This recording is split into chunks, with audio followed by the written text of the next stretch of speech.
It's been a long day. I actually been to the office. You've been to the office. How was walking in the streets of Tel Aviv today? I don't actually walk. I commute on my Segway. I don't actually. I never actually touch the ground between my home and the office. Honestly. Nice, but I was actually referring more to the climate around you. Like was it hot in Tel Aviv today, or was it cool? Not only was it scorching hot, it was also very humid. It was like, going through a soup. And the air was dense with the moisture. Yeah, so I just got back from a week in Hungary, which was hot, less humid, but very hot, and landed back here in Israel to the, as you say, scorched soup. And it's really hot. Exactly. And today we're going to try and figure out if that's a trend that we can identify from actual formal data of the Israeli Meteorology Service. Agency service. Yeah.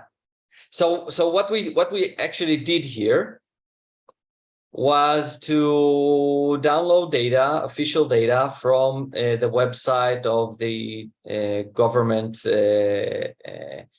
sources of meteorological data. And we've got a lot of data sets here actually with documentation and everything. Let's save some time because the documentation is in Hebrew and everything, and this recording is in English. We downloaded, we're going to work with daily data to start with, and let's see what it looks like. Okay, and let's try to figure out if we can actually see the temperatures going up during the years, right? So we're going to figure out if climate change is something we are now looking identify. At the publicly available daily data from different stations in Israel, and each of these stations take like humidity, they have humidity sensors, moisture sensors, wind sensors, etc. Maybe we can see the columns. Yeah. So first things first would be to read the data. So let's read it. The file name is daily data. We can see here I've already downloaded a lot of other data we might want to work with later on, like radiation, rain, and so forth. But we're taking the daily data here, and we're just going to run this down. And just glimpse on the daily data. It takes time because it's a big file. Yeah. It's a big file with 1.5 million rows. So the data here we can see, it's a bit hard to see, but it starts with observations dating back to 1978, April 1978, across different stations in Israel. And let's also read the stations data. We might also want that as well. Station table.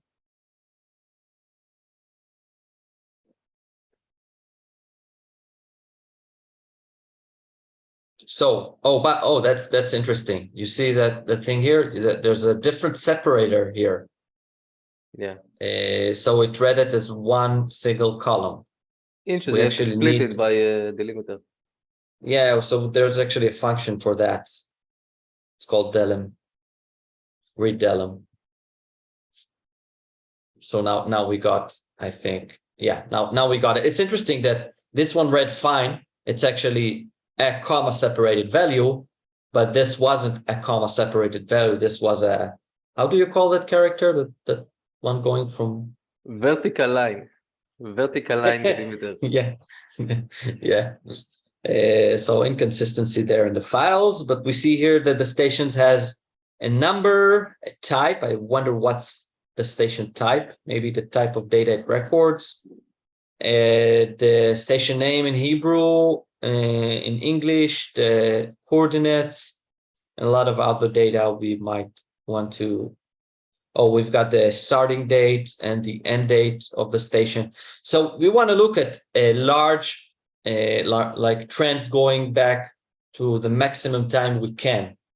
So let's first try and figure out if there's a station dating back to 1978 and up till this day, to see if we can find a single station that has all the data.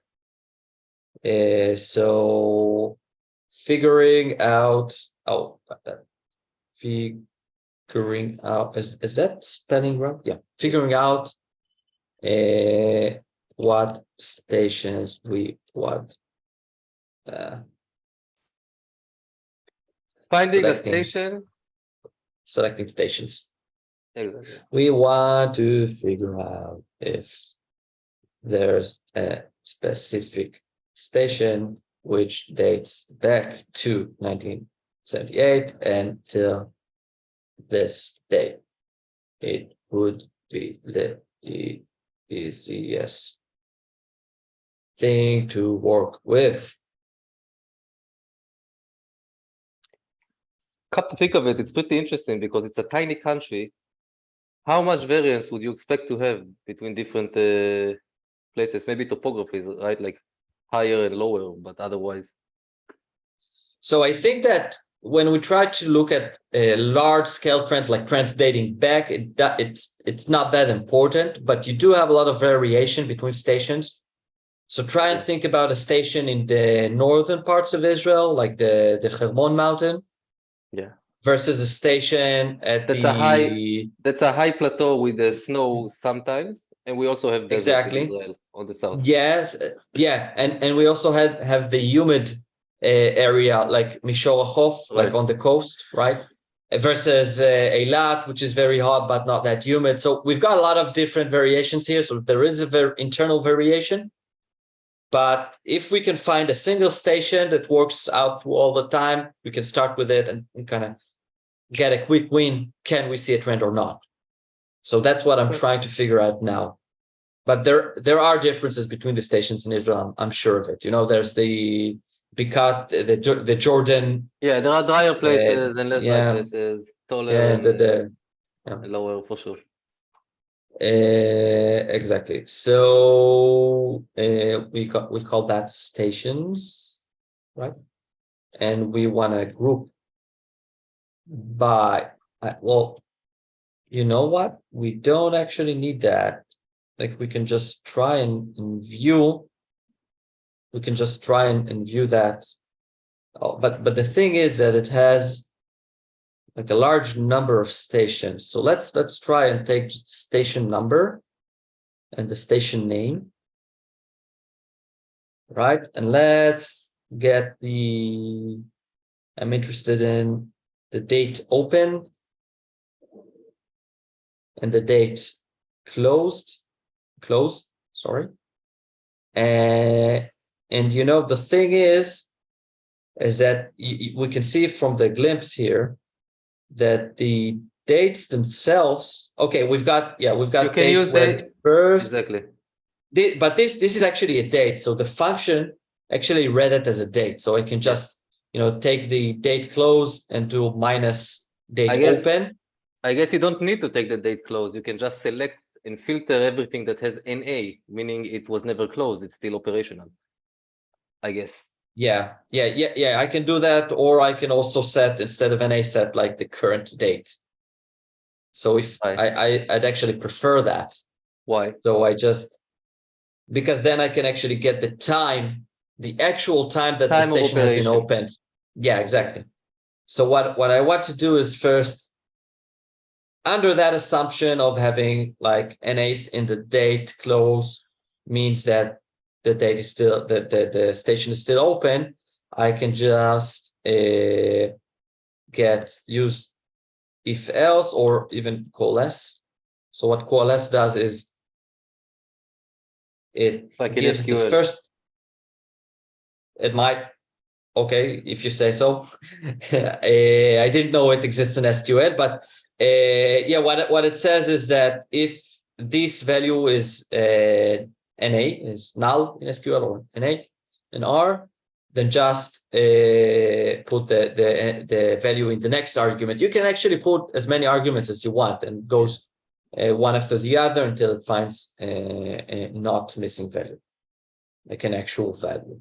So, but I just want to put in this state. This state just gives me the current time. So we're recording this in the 30th of August. So that would give me the date close. And then I can just total duration, just do that. Date close minus date open. This should give me the total duration. And then we can just, we have this one here, and we can just actually view it. Maybe we can arrange it that by a descending total duration. The duration would probably be given as days. Yeah, you can see that. So we've got the Jerusalem Old City Hospital working from 1846 to 1978. Wow, that's interesting. And we've got the Mikveh Israel. I wonder where that is, working from 1907 to. I'm actually not that convinced that the assumption of NA, like maybe it closed somewhere and they don't they don't know when, so that's why it's an A. But we can actually also figure that out from the raw data itself. So what we're going to do next is kind of verify that. So we can either use Mikveh Israel, Jerusalem St. Dan, Latrun Monastery. Latrun Monastery is being like it has a closing date and an open date. Yeah, it's a solid date for both.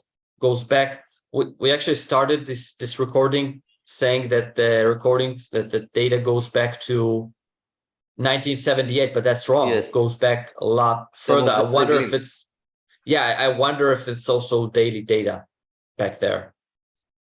So let's try and figure that out. Wow. Beit Jimalman. I suppose you can just pick this one station and check it in the large file, see if it has daily data or if it has gaps or something like that. Yeah, so let's go ahead and take Latrun Monastery. Okay, and we're supposed to have 40,800 observations if the data was actually recorded daily, right? So let's try and figure that out. Take the station number, not the name. Right. Sorry for that. The station number is 242950. And you know what we can do? We can actually do this. We can actually go and take this file here, the daily data, and we can just join it to this one here. So we'll take the daily. Let's call it total recorded days. Let's name it actual, because these are actual total recorded days, and I'm going to group that by station number, and then I'm going to just I can actually just count the number, assuming that the data is daily. I can just count the number of observations with station number, right? And that would give me the number of times each station appears in the daily file. So that we can also arrange that by, we can also sort that. So we get this, and we see this station number has the most observations, right? So now we can just join that. Let's join. Already it doesn't agree with the. Yeah, exactly. Let's left join here. Total recorded days actual, and then we'll see what's happening here.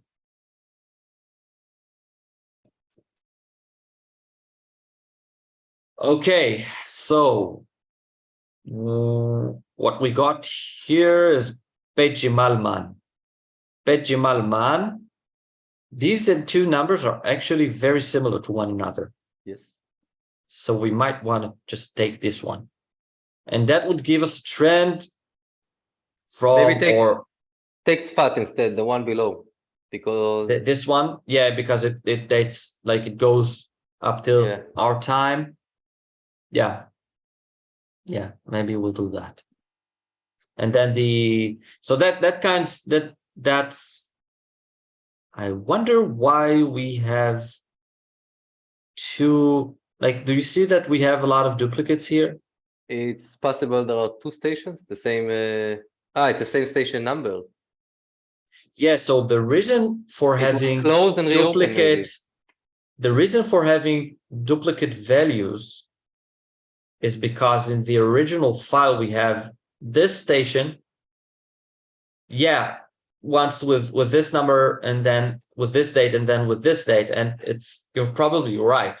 It means that the station was perhaps closed and then opened or something like that. So we can actually do a lot of things with just, going into that and trying to learning about these things, but it's not our main research question here.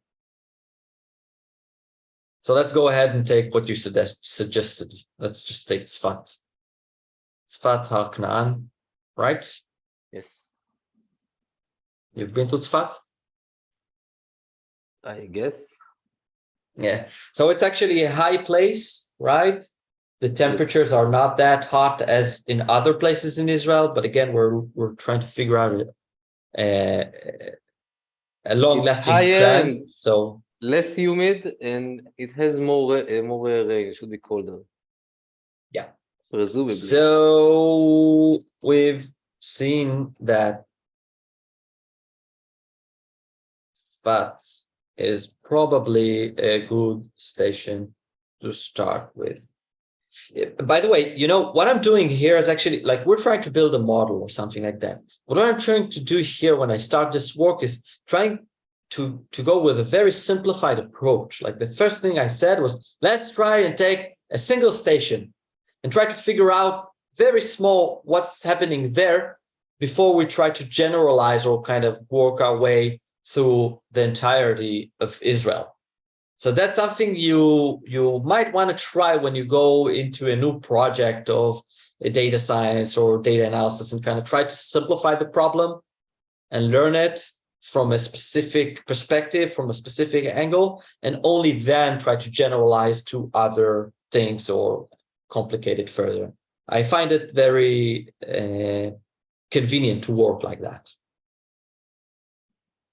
So because it has the most documentation, daily reports. Okay, so let's go ahead and looking at spots.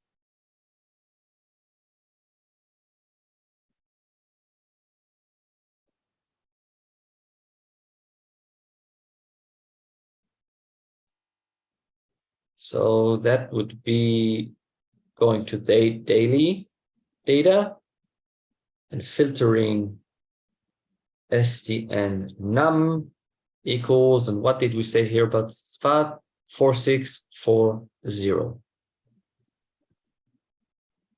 And then we get data for Tzfat only.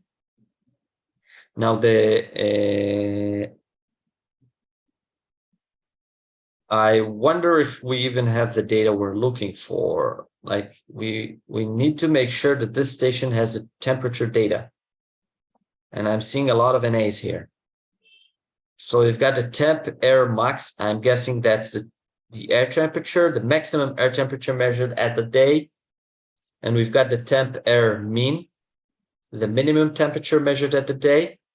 Sometimes not both of them.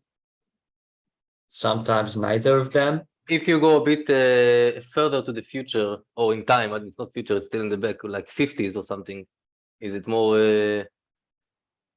Like we can just sample 100 points from this file and have a look at them. So that would be different dates sampled randomly, and we can random. see, yeah, random 100 points from them. So we can actually see we've got a lot of missing data recently. Mm-hmm. You see that this data is completely missing. And like this station, even though it says it's active, it's not actually measuring temperatures anymore in recent occurrences. So that's not going to help us. We need a different, like it stopped measuring. I'm guessing that sometime in 2008, it stopped measuring temperature data for some reason. That's weird. Can we filter the daily data? First of all, to find stations that simply have most, filled up data.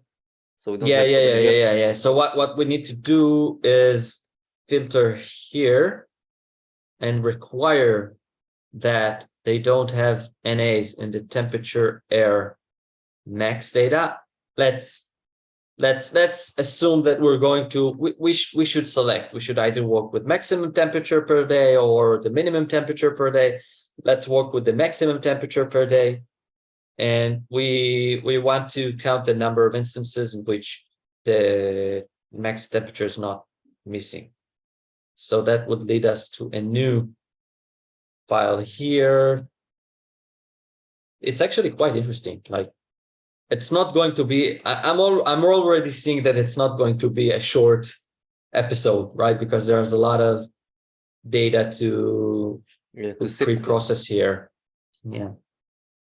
So we can see that the most, let's, Peggy Malman has the most data, the most actual data. Let's take it. That's, even though you know that's also. Yeah. There's an error here. There's something. There's like something bad going on here because I see why. You see why? Because even though because the like date we close wanted was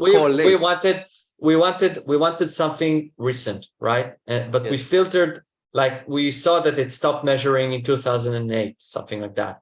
So it still has a lot of observations because it started really early on. See what's happening here? So we gotta figure out a better way to either select something different or say that we stop in 2008 or switch from one station to the other. Maybe there was another station replacing that in spot. Maybe we can take Jersualem because Jersualem probably has a lot of stations in it. But didn't you filter now by not having NA? Yeah, I did. I actually did. Why would it show up? Because it still has a lot of values. Yeah, but if it has NA, it should not show up at all, doesn't it? Or did I understand? No, because because some of the data is NA, but there's still data from 1939 to 2008, which is not NA. You filtered out data, not stations. Yeah, actual data points. Yeah. Okay. So we should choose what we want to do. We should either. I think that probably for our purposes, we would like to find a station where it has the most continuous data. Preferably ending as close to us as possible. So I'm guessing that would be one of these stations here. Like something ending somewhere here. Either Tirat Tzvi, Masada. Like Tirat, no, actually not, because they stopped in 1994. Steboker is non-continuous. Kind of weird. Can we merge all Jersualem stations? Can we merge them? So across the Jersualem stations, we would have a long, maybe for our resolution, it's sufficient. But that would contaminate the data because Jersualem has a lot of areas. So it's not the same comparison if we switch from one to the other. Another question. Maybe we need to Yeah. find a station where the total duration and the number n are closest together. Yeah, so that's exactly what I was thinking now. So if we look at Jerusalem Center, man, Yeah. it starts in 1950, goes up to 2015. That's 23,799 days, which is relatively close to the 21,231 non-missing observations of temperature, of max temperature. Or we can also take Jerusalem Center, which I wonder if there's even a difference between Jerusalem Center man and Jerusalem Center. Maybe we can take this one up to 2015 and then Right. use this one from 2015 to 2022 and assume that since this is center and this is center, they're probably close to one another. We guess can actually we check could check that it. because we have the We have have the overlaps. coordinates. We can check it. We have well, that's a good idea. Let's do that. So let's take the station number here, and we've seen that Jerusalem Center is probably a good station to work with, but it has two stations. Let's examine the difference in the overlapping times. So we're checking the difference in order to figure out if we can take data from both and merge it to get the missing days until today. Because one of the stations stopped at 2015 and but started earlier. So yeah. So we're checking these two. And what we want to do, what we first want to do. Yeah, so this is the data we have here. Let's filter out data which is an A. So we want to have actual data in the, because we didn't filter that earlier in daily, we filtered that here. So now we know that the data is complete.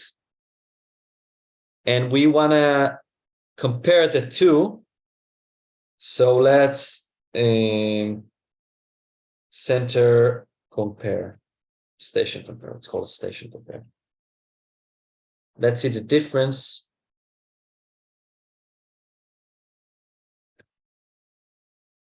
Pivot either. We actually only want the station number and the temp air max. These are the two variables we want. And we want to pivot wider. The ID is the station num. And we want to take the names from, I'm sorry, there's actually no ID columns. no ID column? No, because we want to take the names from station num and the values from, we do have an ID call. The ID call is the time. We just need to select it here. Because we're going to have one row per day. And we want two columns, one for the Jerusalem Center older one and one for the Jerusalem Center newer one. And then we'll filter out for having just the overlapping times, and we'll see the differences between the temperatures and kind of look at the distribution of the temperature differences. That's a good opportunity to say that in the previous chapter, we learned about how to examine distributions. So if you didn't watch that one, you can go back, watch that one, and then see how we examine the distribution here. So the values are from temp, air, max. And now we get something like this. So you see a lot of NAs because the older one, the station here started like in 1994, I think. So we just want to filter out not NA values in 6770 and not NA values in 6771. Not the ideal names for columns, but that's okay now. Okay, It's so already now, now we just want to take the difference. Temp diff is 6771 minus 6770. This those is numbers are the different. number of the stations, right? Yeah, exactly. And the temperatures here for our non-European viewers, the temperatures here are in Celsius and not in Fahrenheit, probably because we measure in It's Celsius. actually for our American viewers. Yeah, exactly. Not non-European, but American. You're right.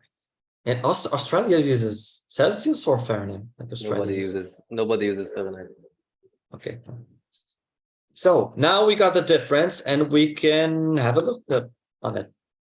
Let's take the station, compare, and take the temperature diff and look at the density maybe. So we can see that the difference here is mainly between plus and minus half centigrade, which is a really small difference. And I see that you want to say something. I have a question. It may be out of ignorance, but can we say that the range of difference is 1 degree? 1 degree can be a lot. I don't know how much it changes and varies over that station. So how would I know that 1 degree is actually a small change, a small diff? So actually, 1 degree is not that small when you try to figure out differences like what we are trying to see here. And there are it depends on how much it changes over the decades, right? Yeah. But we don't actually have a choice. We either give up on it or not. But there are some other interesting things to see here.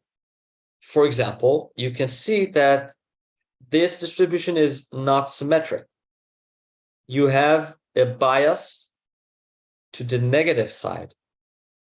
So, and what we used here is, I think, the newer station, right? We had the 6771 going from 1996 to 2022. So that's the newer station. And it's probably a bit higher or something like that, because we can see, a bit lower, because we can see that the temperature difference is negative. Yeah. Like if we take I'll explain better. Like if we take this temp diff and compute the mean, you can see that the mean is minus 0.06 degrees. So it's not symmetric. And if we take the median is 0. Okay, so that's a good sign, but the mean is negative. So there is a small bias. It means that the new station is, there's something interesting here. I was planning to say that the new station is hotter, but maybe the reason for that is because it's new, right? So that's the trend we're trying to look at. So it's kind of a catch. We're testing for time that exists for both stations. So it's not about new or old. This is time that is compared. You're right. You could say one is placed taller or whatever. No, I'm sorry. I take back what I said. You're completely right. It's the same. It's the same dates. Yeah, you're completely right. But that's something that would definitely bias us.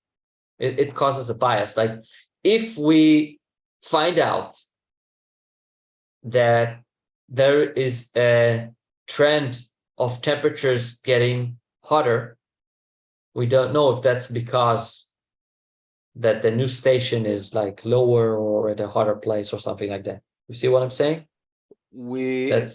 That's only, you say, if there is a trend of being, the temperature rising, if it is within the difference that we see here, then you can say that we have a bias. But Yeah. if you see it's 10 degrees higher than Yeah, 1 if it's degree, it doesn't matter. but it probably won't be 10 degrees. But you're right. Of course, Yes, of course. it's the question is the difference is the signal that we're trying to detect exceeds the 0.06 centigrade or not, right? So we're just for the experiment's sake, we will do that. Like we will take the two Jersualem stations and kind of merge them where the old station stops. We'll just take the new station, right? So as default, we'll take the old station, then switch it up with the new when the old becomes missing values. And then we can also look at, we can also raise up Google Maps later on and see the points where it's actually positioned in Jerusalem. Maybe it's really close to one another and then there's no dilemma, right? So yeah, and just one more thing I think that would be interesting to measure here is the standard deviation. We see that there is a standard deviation of 0.18 degrees, which is it's not small. It's not small at all. Okay. Let's plot it. Like the time series. Let's plot the time series. See yeah, let's take the time series. It could be that it's so noisy that we won't be able to really. Let's see.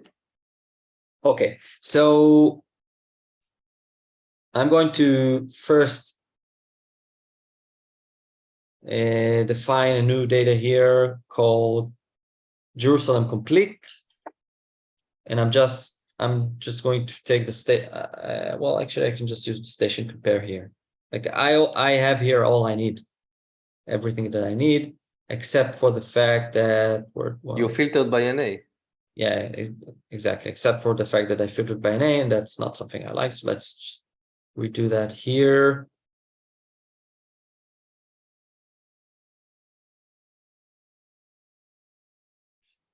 So what I want to do is let's call it air max temperature, and let's just use a coalesce of two columns. Yeah, let's just use the new station wherever we can, and when the new station is an A, we'll take the old data from the old station. Okay. Mm-hmm. So now that's what we have. We have the time series we need, right? And now we can actually plot it. Let's try to plot the time series.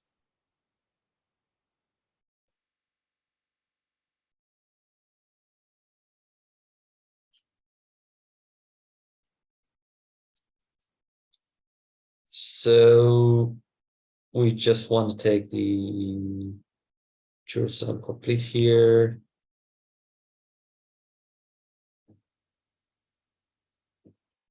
And put no, I would say that there is a set of packages called fable.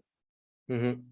Fable and forecasting and table, maybe like it's the merging of the two words, and it's an assortment of time series related packages. So we might load them in a bit and try to work with them a bit. I'm not that, like, my memory is not that sharp on these, so I would have to look at the documentation a lot, but that's okay. That's part of the experimentation here.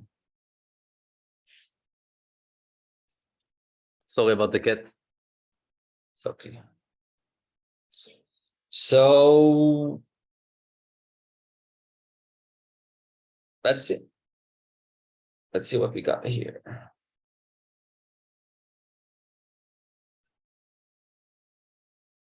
Okay. Now you see that this chart looks messy. Yeah, but I think that we will be able to actually discern different patterns here. Huh. I'm pretty optimistic about it. The reason that it's messy is because that we're trying to look at like a very long duration.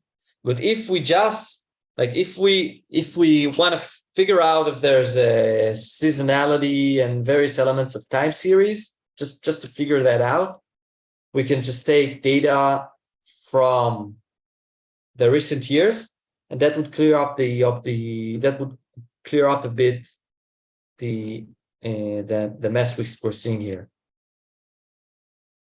because it's daily data. So we can take daily data dating back to 2015, let's say, and then since it's daily, we can probably try and detect seasonality or something like that. So that's 7 years. That should be enough, but not too messy.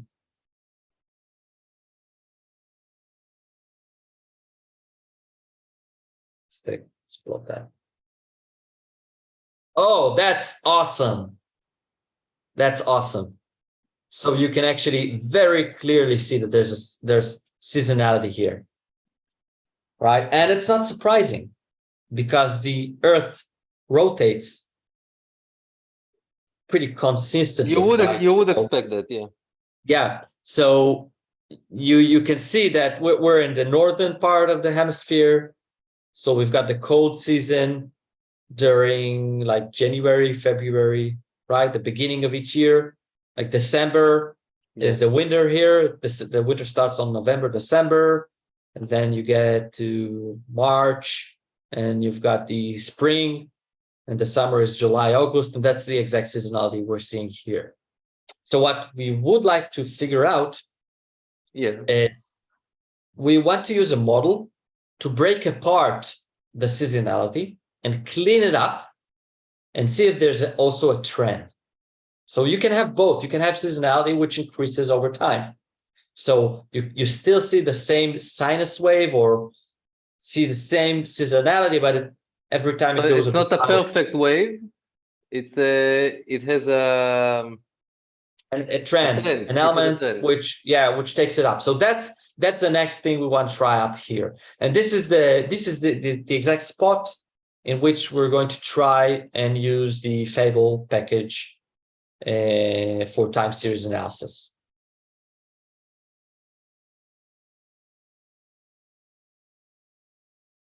Okay, so let's as I said, I will need to have a refresher. Fable forecasting, and this is actually there are a lot of packages for time series in R, but this actually is a very good set of packages. I really like them. It's a reincarnation of a previous package called Forcast, which I work with, and this is an example for how to use that package. So let's just take it out of the box as is and try to model with it. So we will need fable and fable probably. How does it perform forecast? Is it like some mathematical conjecture, or is it like machine learning models? What does it do? How does it figure out how to? So, or is it too big? Is it out of scope? No, it's not out of. It's actually not out of scope. But the two things you said are actually equivalent, because what is a machine learning model? It's a model based on mathematics. And yes and no, because a machine learning model can be a black box, right? You don't actually know how it deduces what it does. Yeah, but even no. So like a mathematical model is something well defined. But machine learning models are also well defined. And like even if you have deep learning, which is a black box model, right? The method in which it deduces the weights and parameters it uses is a mathematical method. It's an algorithm which trains the model, right? Yes. So both are in essence mathematical objects. The difference between different models is that like deep learning is a neural networks model, which is a black box. But there are other models like logistic regression or linear regression or any regression for that. Classical regression model is a model which is easily explained, and the mathematics behind it is much simpler, one would say. So in this case, these are not black box models at all. Yes. These models are very clearly stated in terms of coefficients or parameters that Hyperparameters go or along. something. Yeah, it's actually Something these like are that. actually two different like these are actually two different things, parameters and hyperparameters. So I was actually referring to parameters. Maybe we will talk about the difference between hyperparameters and parameters sometime. Maybe this episode, maybe in a future episode. Probably out of scope. But yeah, but let's, like, for example, we talked about seasonality, right? Mhm. So one of the parameters is the weights, like you're trying to create a prediction. And the prediction is derived by what you saw yesterday and what you saw 12 months ago, right? Right. Because if you have a seasonality of 12 months, you want to consider that as well. And you want to consider yesterday because maybe yesterday influences the specific time that you're at. Maybe it's a really hot year or something like that, right? But how would you trade off the two? Like, what weight should you use to trade off the two? Like, should you give more weight to the seasonality, or should you give more weight to yesterday?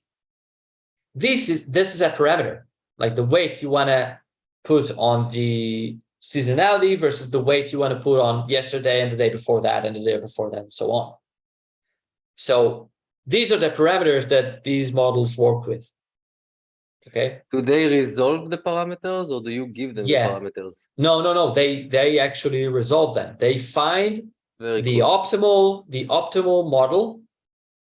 What you do need to define is optimal in what sense. You've got different types of KPIs, performance indicators, in order to guide the optimization. Like, do you want to work with an absolute, mean absolute difference, or you want to work with root mean square error? A lot of different measures you can use. So they find the optimal solution for your designated performance indicator. Yeah. Okay. Pretty cool. Yeah, exactly. Yeah. So let's try and see what we've got here. So the way you want to use that is try and use the model function on the actual data. Let's try and just take the Jersualem complete. If I remember correctly, it's a really smart package. So it's going to try and figure out what is the date variable and what is the actual observation. So let's just make sure we make it easier on that and just select the time obs. While you do that, I should say something. Yes. As a programmer, smart packages means that it may do a lot of things for you, but it also means that it has a lot of implicit assumptions in it. So it's always important to know the implicit assumptions of whatever package you use. Otherwise, you may get stuff you don't know to justify. It's very important. Right. It's completely right. So I actually did a lot of learning into the previous incarnation of this package. Like I really learned the in-depth of the forecast package, and the example here, the example that goes on here is an example using trying to predict a variable called turnover. That's the example they're using here, and they're using 3 different models. They're fitting an ETS model. ETS stands for error trend seasonality. So it's a model that assumes a specific mathematical formation, which uses an error, a trend, and a seasonality variables. It breaks apart the model to these elements. They use an ARIMA model, which is more closely related to regression, and they use a naive model, a seasonal naive model, which just assumes that the seasonality just repeats itself very consistently. So the the only thing here is that we need to define the seasonality. And what do I mean by that? We need to state that we want a seasonality of 365 days and not of, let's say, 12 months or something like that, because otherwise it does some smart selection of what seasonality we want to look at, and I'm not sure what it uses. But let's first try to run it out of the box and then see what happens.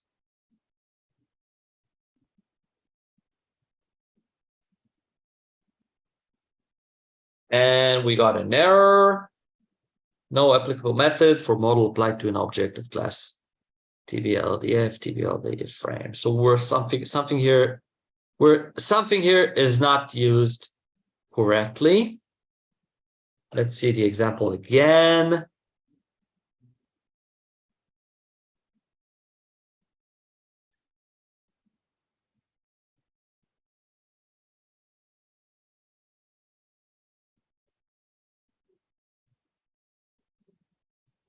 Is the Jerusalem complete already merged? Is it the merged data, or does it have two columns? It's it's just the merge that it has.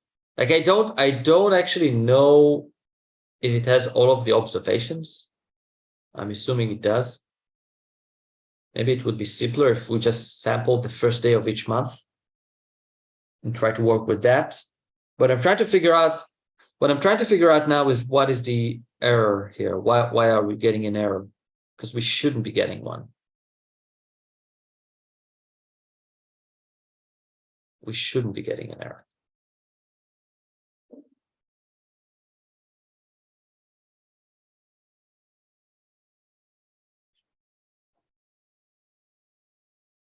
Create specific models definitions to a data set. The function will estimate the set of model definitions best via 3 dots, 3 series, data, Mabel model table, which basically stores the estimate models in tabular structure versus data. Did you pass data into the model? Yeah, I passed this data here. This is the data I passed inside. It's the data. It's okay.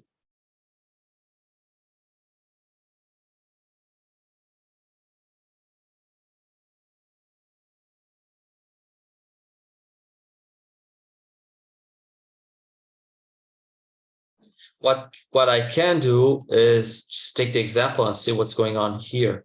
I take this example is a Tibble, is a package called Tibble data, stock packages, and we can see the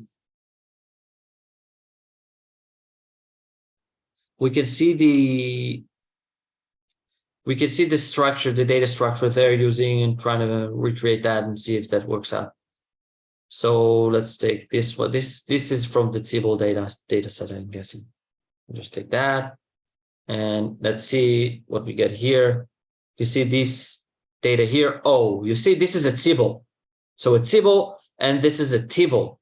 These are two different data sets, two different objects. So we need to take this object and turn it into a Tibble. Can you cast? So I'm guessing that, yeah, I can do that. Tibble as Tibble, maybe. As Tibble. Let's try that and see what happens. Yeah, okay. Nice. Now the difference here is that here we had 2 keys. And I'm not that worried about the keys. I'm more worried about the definition of seasonality, but let's just try and do that now. Let's try and see. We have the time observation, the year that marks. Did we have an indication of what's the time observation here? No, we just had the 2 keys, right? So let's try and see if that gets us anywhere. Using time obs index variable. Warning. 1 error in Cardin for ETS, data contains implicit gaps in time. Yeah, that's good. Because now we know what's the problem.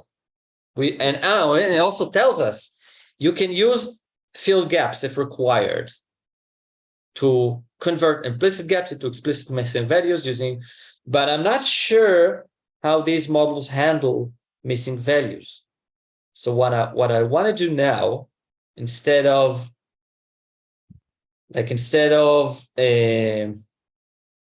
using the full data, I'm wondering what if we would just sample. We would just sample the first day of each month, and if the first day doesn't exist, we'll take the second day, and Can you do so it for on. a week instead? You lose a What, lot like of the data. first? Yeah, but for Because predicting, weeks change over months. The first yeah, right. And I'm remember our end goal here is to try and figure out if there's a trend. Yeah. So the actual days are not that important. We can either, you know what, we can do that as something else. We can take the average over of the a month, like the average maximum temperature. So let's do that. Let's group the data by months instead of days. Take the average temperature per month. And then if there's a missing value, it's not that bad because it just, falls back, and it's just a missing day within the month. It doesn't matter unless we have a full month missing, and that's a big it problem. gets spread out within the average. Yeah. So let's do that. Let's prep a file first, and Jerusalem monthly would be Jerusalem complete. Now we want to create the month. So the month would be the time ops, and we're going to use lubridate to Lubridate. What's that? Yeah, you like that, don't you? We're going to use lubridate to floor the date, and we want to use the month units. Unit Floor equals, date. yeah, equals month. So now we've got repeating values. We want to group by the month, and we wanna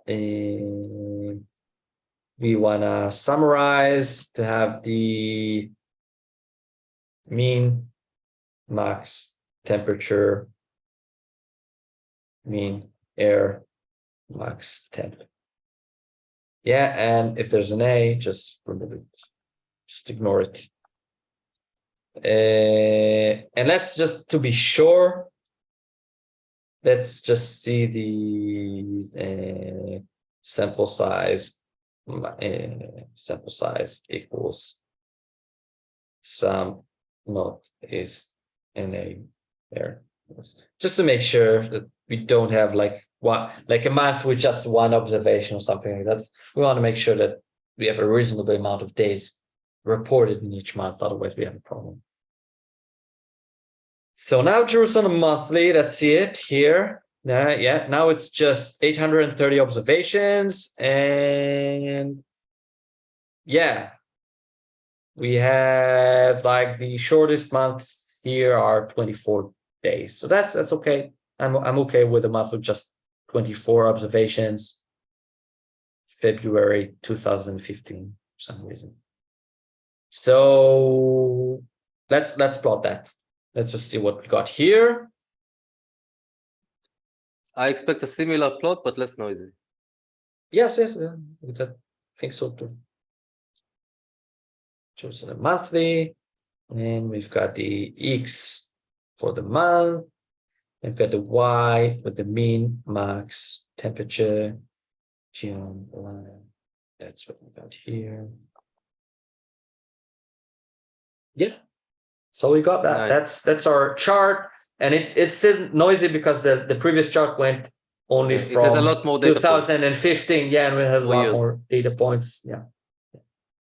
So there is actually something nice in, like, if we take, there is something actually nice, I think, if we take this one here and kind of do what we did there with turning it into its symbol. We can do that even here. So I think there's a function to actually autoplot autoplot Jersualem. I think this ought to get us a very nice automated plot. Oh, it gives us exactly the same. Plot variable not specified, automatically selected for our min max temp. Still pretty cool. Yeah, it is. There are a lot of like different types of plots in Fable tools. Maybe we want to look at one of them. Just kind of. I'm just want to like. There are a lot of plots out of the box here, but maybe they go with the forecast. So let's try and see. Let's try and see what we get here. Okay. So we don't need this one. We don't need this one. We just need to replace this one here. Let's comment this out.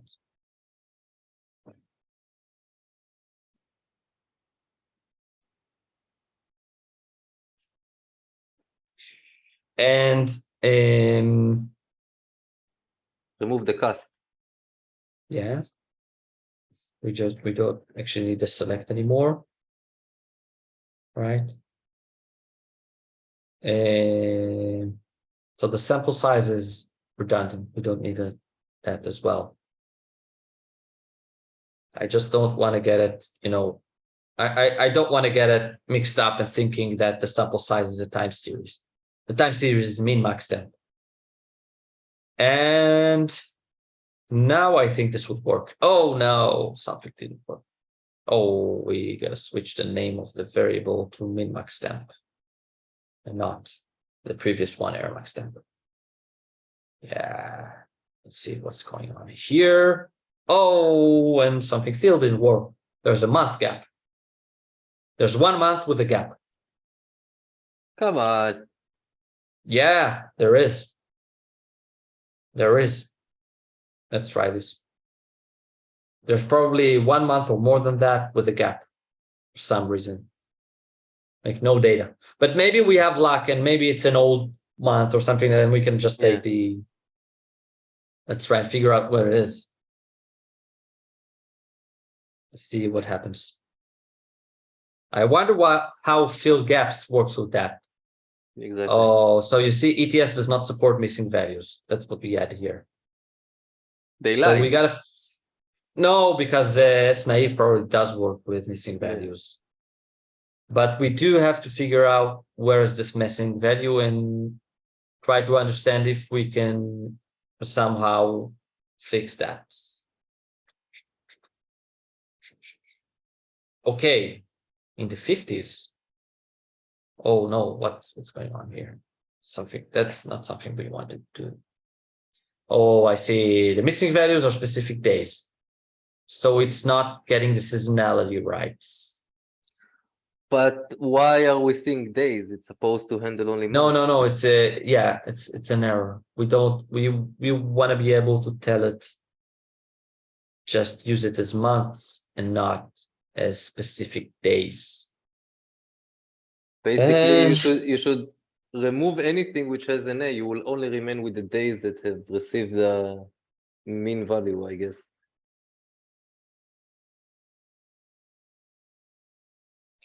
Yeah, I just want to make sure I know how to tell it to look at the months and not the days. Okay. So there is probably maybe it's fable month, year month. Create or coerce using year month. Represent year month. That's what we want. Okay. Let's try and use that. Date. Year month equals year month of what was that called again? Time observation.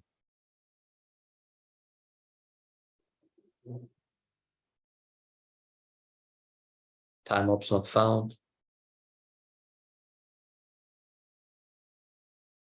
Was that month? Okay, sorry. Okay.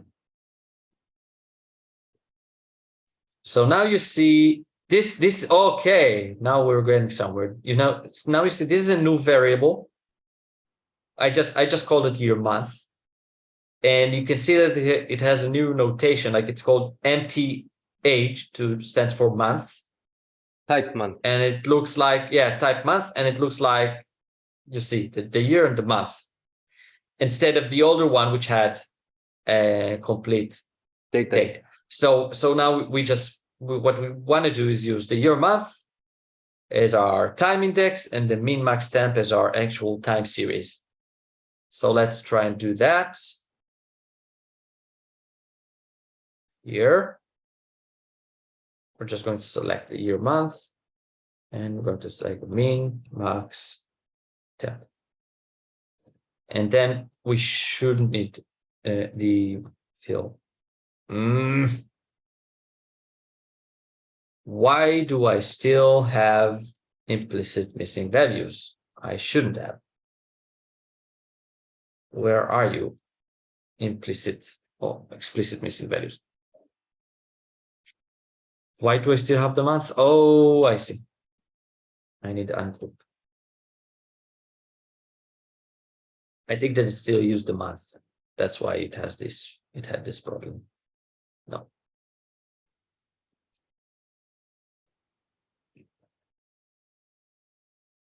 So we still have some missing values. Let's try and figure out where they are. What did it say earlier? We could use the fill gaps. Let's see where the gaps are and try to work around them.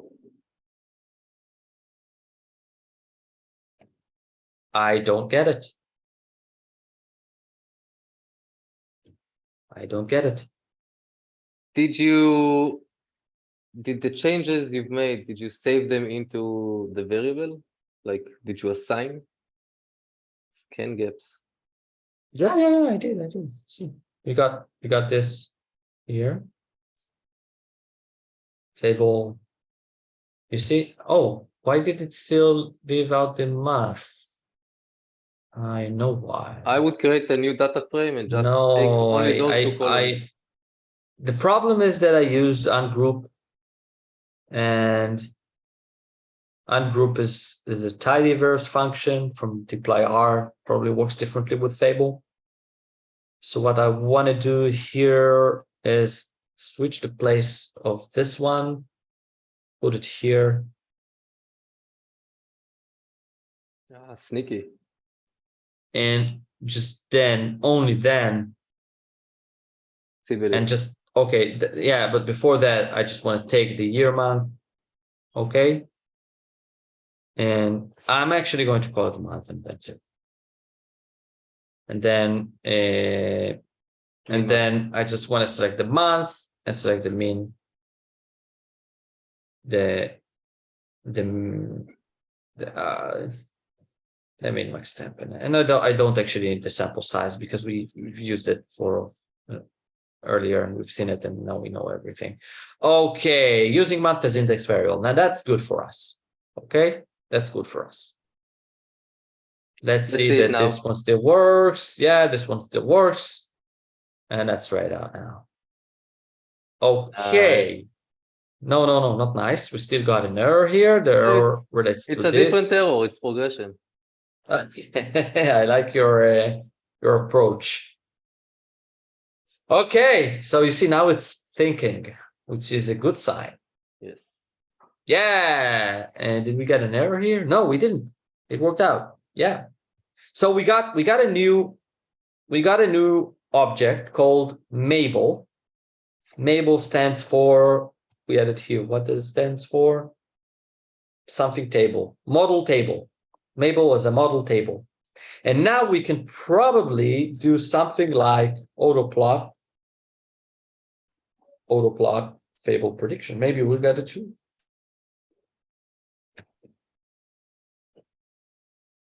Oh no, maybe we can do this one. Let's plot it. No. Objects are not supported by autoplot. Okay, so let's see what we can do here. They did do autoplot. Yeah, I'm just going to go with the, they needed the forecast before doing the autoplot. So you can actually do a forecast on this one. So let's take the fable prediction, which is available, and do the forecast.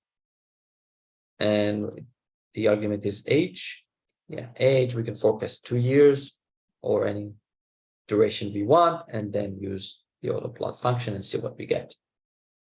Yeah. So that's nice. We got the prediction of going from 2022 to 2024, but we actually do also want the historic data, right? Why didn't we get that as well? Oh, autoplot. Oh yeah, we gotta tell it probably how to filter,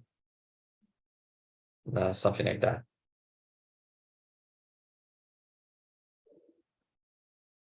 So instead of using the autoplot directly, let's see what kind of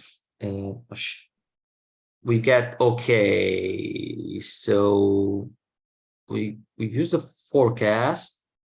We got just the 48 observations. How do we retain the old data? Probably. Why would it dump the old data? Is it still there? I'm wondering, because Did we push the old data? it didn't, like it didn't dump the old data here, right? So why did it do it there? Oh, because it's still using the, like it's using the second, this one as a second argument. That's a weird way to use that. The Australian retail, yeah, it's using it like a second argument. Like if we take this one here, the Jersualem monthly, and the year of month, we had it with a small letter going from 2015, and then this would give us the it's called Jersualem monthly.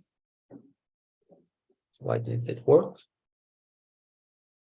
Could not find function year. Oh, because we need lubricate here. That's a function from lubricate. Lubricate. Yeah. So now we see that. Now you see the prediction. Nice. Can you enlarge it? Yeah. So now you can kind of see, because it's not that thick. It's a very thin line, but you can see the old data and its seasonality and everything. And this is the new predictions. So these predictions are actually worthless if you want to look at the predictions for next week, right? Because this is monthly data. So what we, and you can see it's almost identical, because why do we only check it from 2016 and not as far back as we can? No, so the actual model is computed over the entire period. I just took here from 2015 for visualization purposes. And we also, what's interesting here is to see that we've got the two models, right? So we've got the ETS model and we've got the naive model. And what the naive model does is replicate the last season identically, like completely. You can see it here. You can see that it's exactly the same. That's the sense in which it's naive. So you can see this one is simply replicated. It's a naive model. It's not a good model. It's not a good model at all. You see, it just replicates the season. But that's something like you want to compare against to see that's like if a baseline. The ETS model, right? If the ETS model should have a large benefit over the naive model. Otherwise, you didn't actually do anything with the model, right? You want to see an improvement. And the next thing to see is to kind of break it apart and see the summary of the model. So let's try and figure out how we break apart the model and see the summary of the model. And I'm speaking for the ETS model, because the naive model is not interesting now. Like I want to see the elements and the parameters of the ETS model. So what I want to do here is I can just select the ETS, And I can do a summary here, I think, and that would work to give me kind of more information. Oh, summary doesn't work here. And there's probably something else would work here, like Auto summary. augment, maybe. There is some kind of function which would give more information on the EDS model other than just, being it. Oh yeah. So now we can, I just kind of dug in a little bit deeper into the models. There's probably a better way to do that with kind of maybe tidy it. Maybe tidy would work here or something. No tidy, no. Maybe never mind. Like so what does like it a show? short. I'm pretty sure that I can. I'm pretty sure that I can find it somewhere here. Like filter model. Get that. Yeah, combining transformations. Technical stuff. Yeah, never mind. Let's just go with the straightforward way. So what we see here are the different elements of the model. So you see, this is the data which was used, but it's not the actual. Well, it's not the actual data. It's kind of broken apart by seasonality. You can see that there are 12 seasons because it correctly identified that we're looking at data in which the correct amount of seasons is 12, like 12 seasons per year, 12 months per year. So we got that right. You can see, let's go back. Probably frequency. Yeah, you can see different terms. So these are the weights used to each of the seasons. Yes, probably. So I think that the alpha argument is the weight you give to the last season. Right. So we're looking, when we're trying to predict the next month, we're looking at this month and 11 months ago, because the next month is what's like we had 11 months ago. Right. So that's why you get season 0, season 1 until season 10. Okay, so 11 parameters relating to seasonality. The alpha here creates the last observation. The gamma parameter,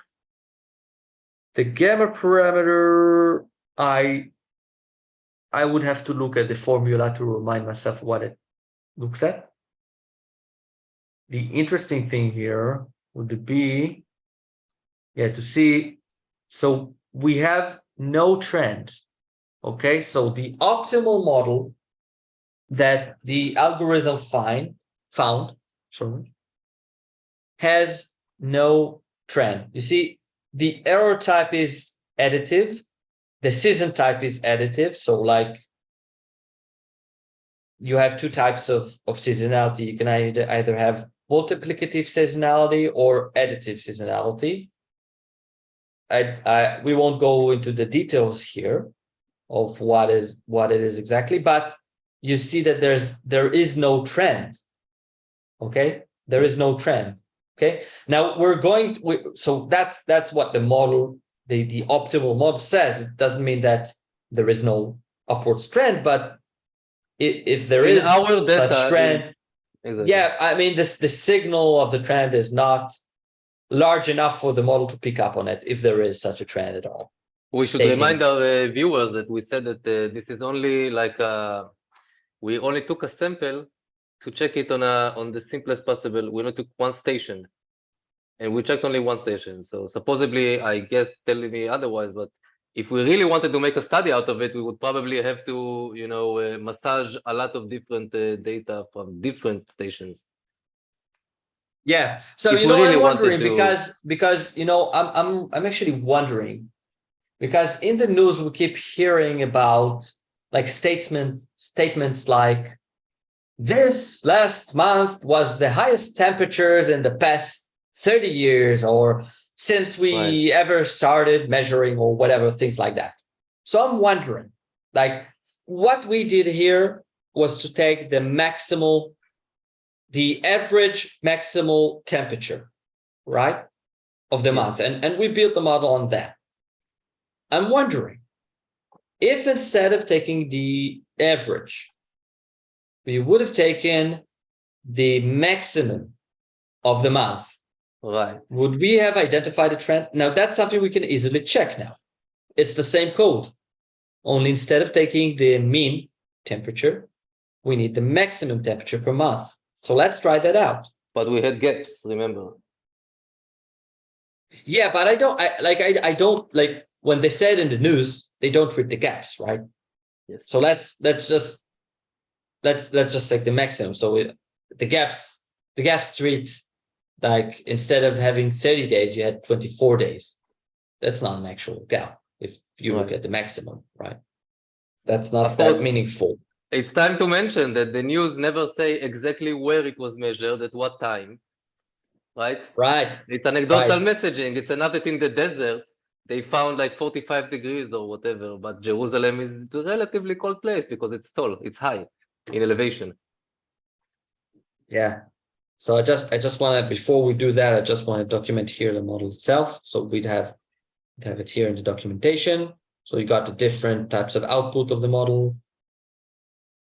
And the most interesting is probably this one, which gives us all the parameters, and this one, which gives us the type of the model. Okay, that's a complete characterization of the model with the type of the error, seasonality, and dampening and period. But now let's that type of heading also first. Examining the max temp. So I'm just going to go ahead and copy paste like a hero. all of that. Yeah, exactly. Copy paste like a hero.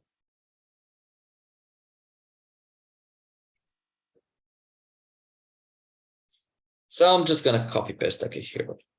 Max. And I'm just going to use the max instead of mean. And we already detailed that with that, and that's fine. That's fine. And we just want to do that here and see if something changed. We won't actually be able to see anything, because the chart is not that clear, right? Yeah. You do see something, like you do see some spikes here, which were definitely higher. Like this one is definitely higher than all other spikes measured. Right. And this one as well. And this one as well. So we do see some reports, but one of them was in 2000. The other one was in like very recently.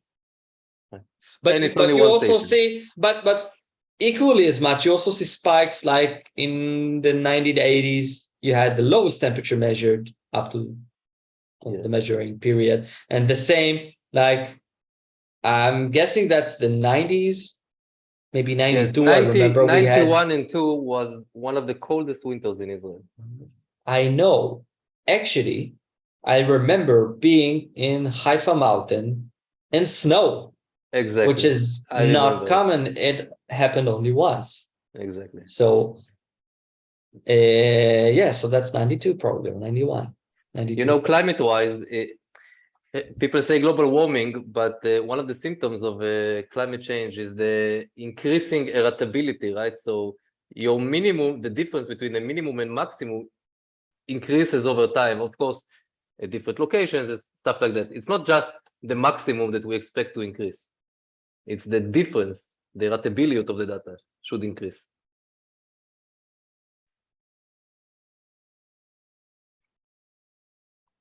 It's a great point.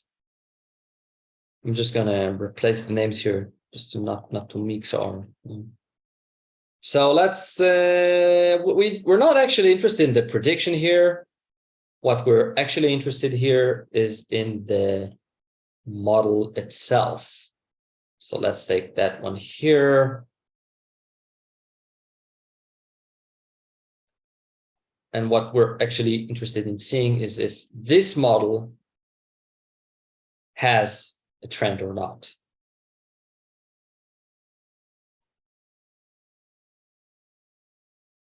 So let's see the type of the models. And we see that there is no trend, like N stands for no trend. So even if we take the maximum temperature, we weren't able to detect an either increasing or decreasing trend of maximum temperatures or average temperatures in the previous model, right?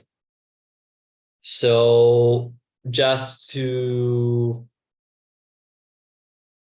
kind of maybe, maybe have a look at that instead of as daily data, like maybe take a look at monthly data just to see. Plotting monthly average, and like I know what I'm wondering, like this is already monthly data. I'm wondering if there is some way that we can see, like maybe we can look at moving average. What is the meaning of you would expect the moving average to increase over time, even though it's periodic? Yeah. So if there is such a trend, you expect the moving average to increase over time. Yes.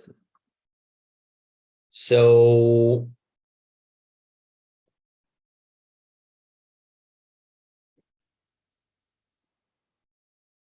I think there is a function called MA, moving average.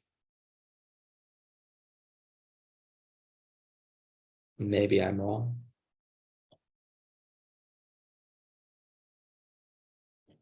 Is it the time series function, like a fable function? Yeah, I think there is. I think that forcast had a moving forecast.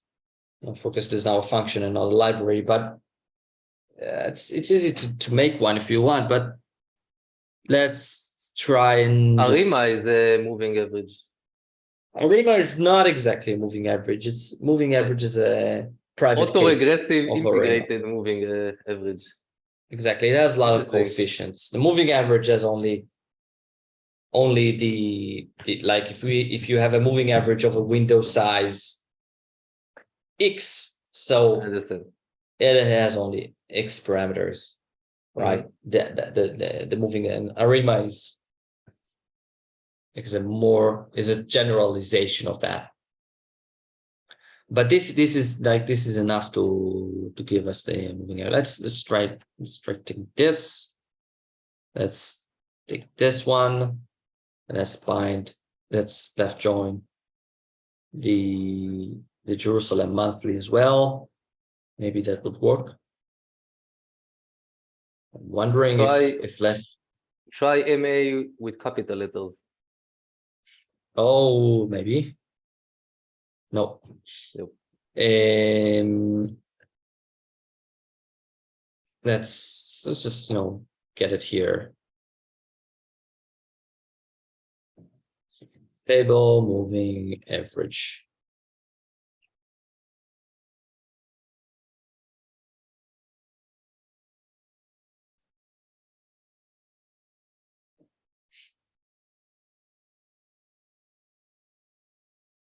I'm just trying to see if we've got a simple way of using that function. So the moving average, it doesn't have the code.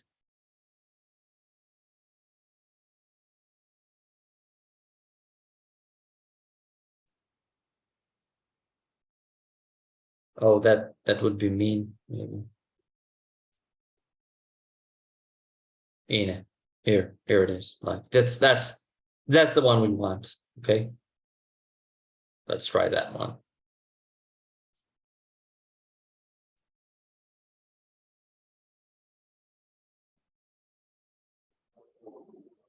Let's take that one and try and work with that.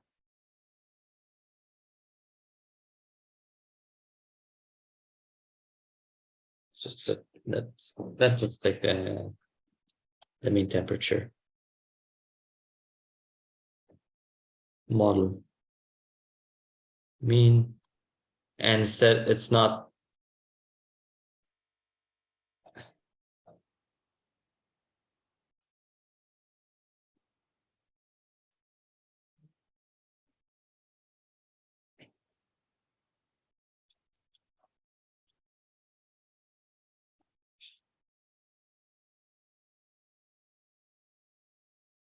maybe that would give us, yeah, that gives us a moving average. So a moving average model, and we can try and get that from the model like we did the other one. So that's, I just want to make sure that, okay, this is the data. We don't want the data because that's the original data. What we do want is the fitted data. And I think that this is the fitted data. No, this is the residuals. Yeah, that's the fitted data. So we're just going to do something like $ fitted. And that would give us a vector with the fitted data.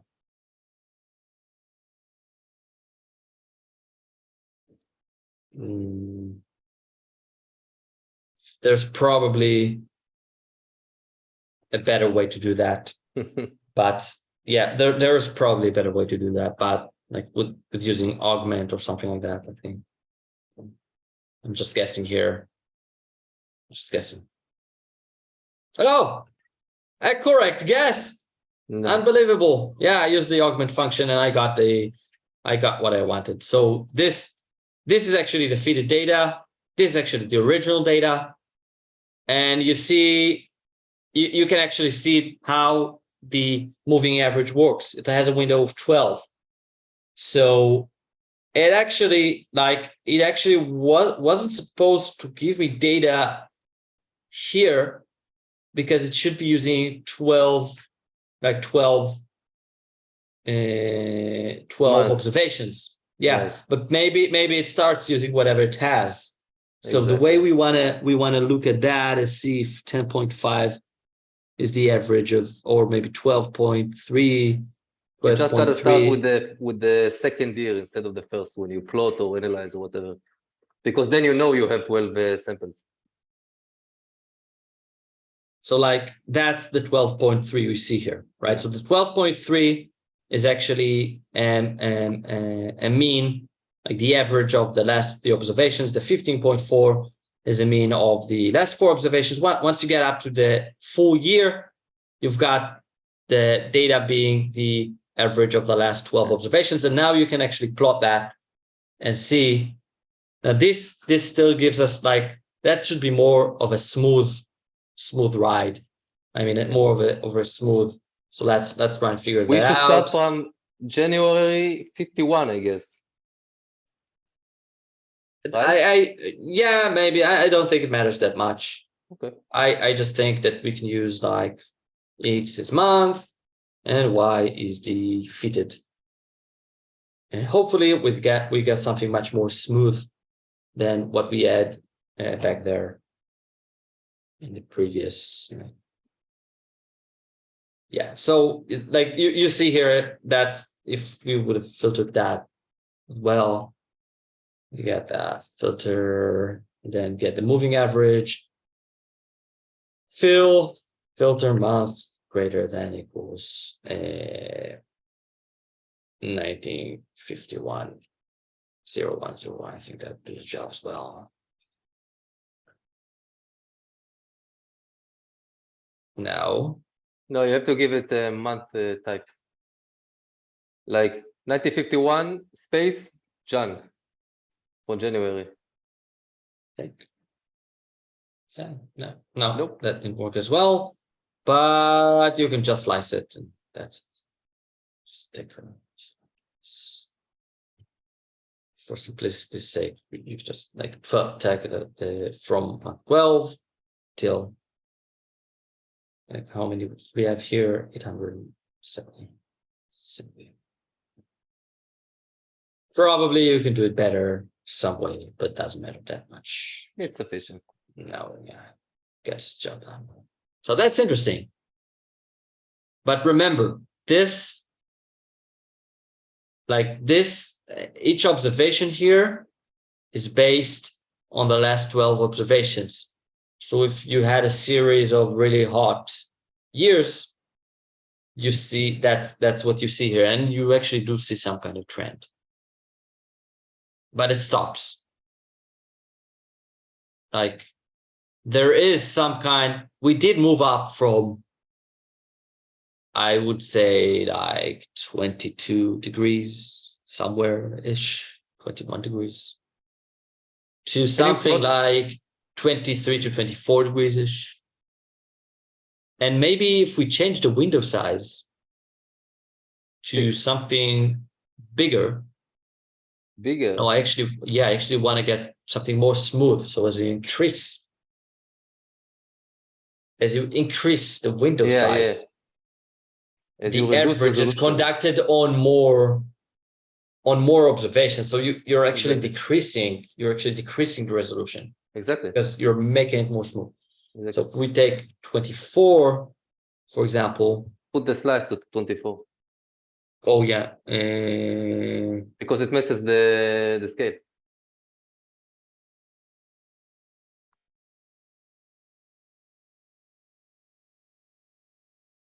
So yeah, so you can see some kind of, and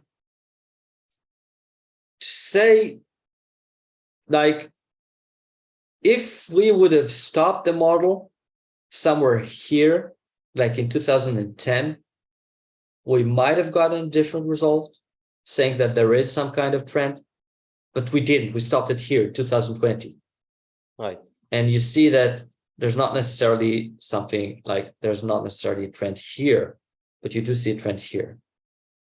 But that's a guessing game, you know. That's like a guessing game with stocks. Stocks is a Brownian motion. It's completely random. This is so you can tell whatever story you want. Technical analysis.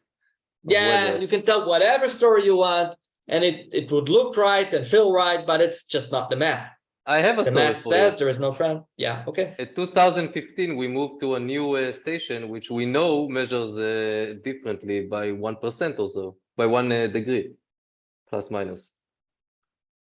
So basically, we would have to put all of this code that we just did into a function and pipe through it different stations and see if for different stations we see like trends. Yeah, but that wasn't 2015. That was 1996.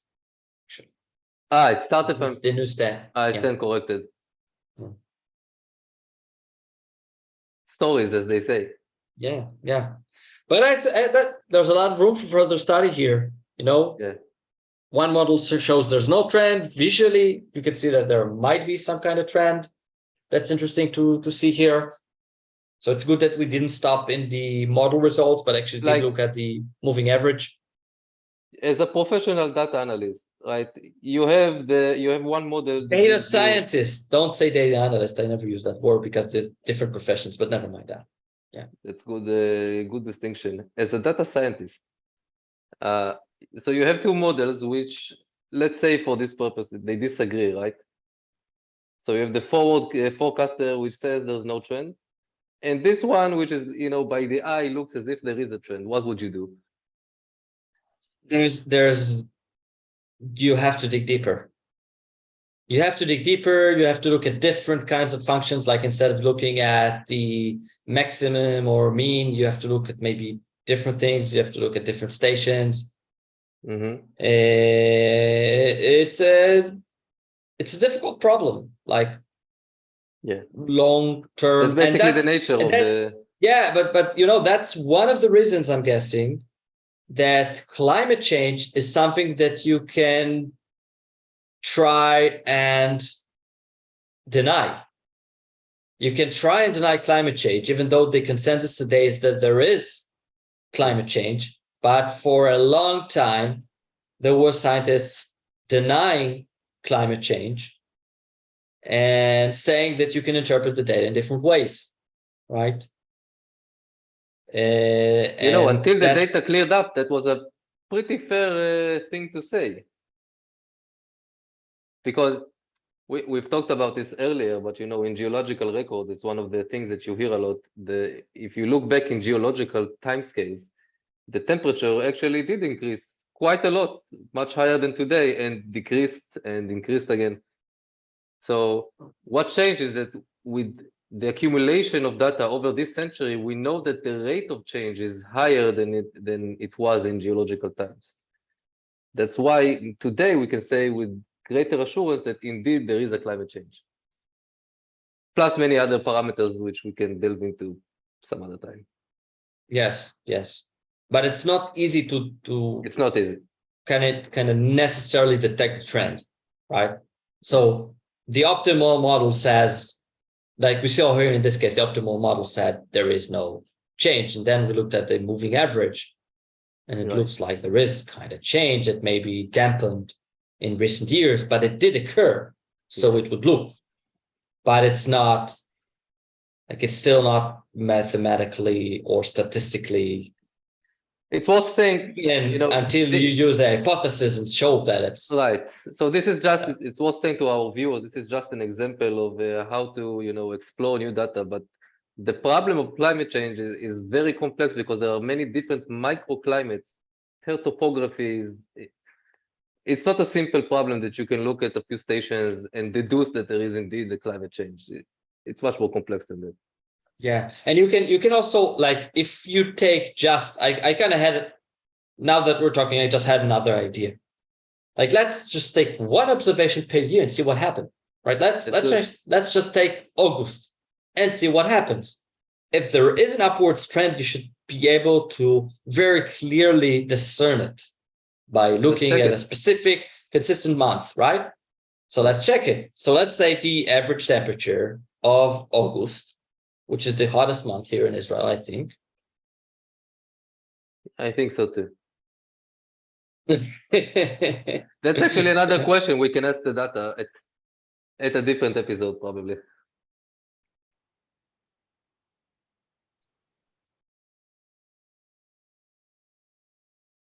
So we're just now ending August, right? We have one day till the August of 2022 ends.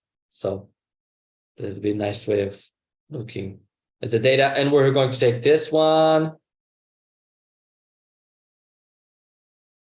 So I'm wondering, how would I kind of pull just August?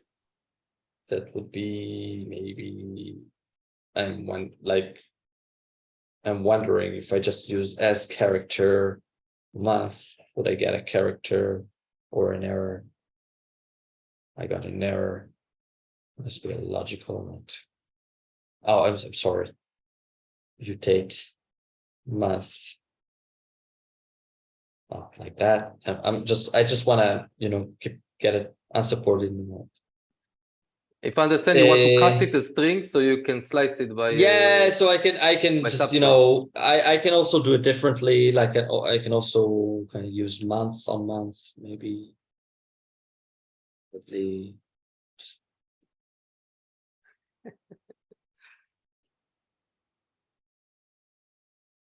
I can try and do that. I can try a lot of things. I can go back to the original. Yeah. No, okay. No, that's something. So let's do that, and let's year. I just want to get the year as well, even though I don't actually need that. I will need that later on. So I just want to use lubricate here. Year, month is just the name of the original variable. So now I got you see, now I got the year and the month. And what I want to do is just pull it up, or even get that going, like filter actual month equals 8. and I just want to plot the year. X is the actual year, and Y is the mean max. And instead, we can also, instead of looking on, there's a lot of things we can look at. Instead of looking on the maximum, like the maximum temperature of August, or this is the mean. So instead of looking at the mean temperature of August, you can also look at the mean temperature of the year. There are a lot of things you can look at, right? For sure. I think that the important thing is being consistent. So using the same for, like, if we chose August, it would be the August of every year, not suddenly going through July or something like that.